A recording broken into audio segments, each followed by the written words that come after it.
દાંતીવાડા ખાતે 3000થી વધુ પુસ્તકો સાથેની સરકારી પુસ્તકાલયનું લોકાર્પણ. ગુજરાત સરકારના રમતગમત, યુવા અને સાંસ્કૃતિક પ્રવૃત્તિઓ વિભાગના ગ્રંથાલય ખાતા દ્વારા દાંતીવાડા ખાતે તાલુકા કક્ષાએ પુસ્તકાલયની ભેટ મળતા ધાનેરાના ધારાસભ્ય માવજીભાઈ દેસાઈના વરદ હસ્તે લાઇબ્રેરી ખુલ્લી મૂકવામાં આવી હતી.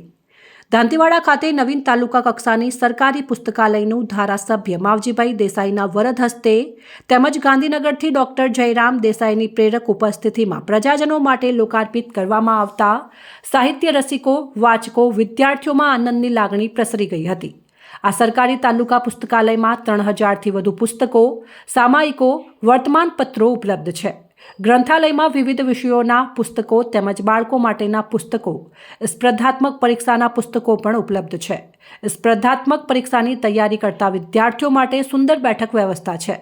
આ પ્રસંગે દાંતીવાડા તાલુકા વિકાસ અધિકારી પિયુષભાઈ પાયઘોડે, રણજીતભાઈ વાઘેલા, માજી સરપંચ દાંતીવાડા, હાજીભાઈ પરમાર, પૂર્વ પ્રમુખ દાંતીવાડા તાલુકા પંચાયત, સવસીભાઈ ચૌધરી, પૂર્વ ચેરમેન બનાસ બેંક પાલમપુર, રમેશભાઈ ગાડિયા, પૂર્વ તાલુકા પંચાયત પ્રમુખ દાંતીવાડા, દશરથભાઈ ચૌધરી, બીઆરસી દાંતીવાડા, નીતાબેન નરેન્દ્રભાઈ જોશી, જિલ્લા ભાજપ ઉપપ્રમુખ મહિલા મોરચા તેમજ મદદનીશ ગ્રંથાલય નિયામક મહેસાણા જે કે જાળિયા અને અન્ય રાજકીય અગ્રણીઓ, વિદ્યાર્થીઓ હાજર રહ્યા હતા.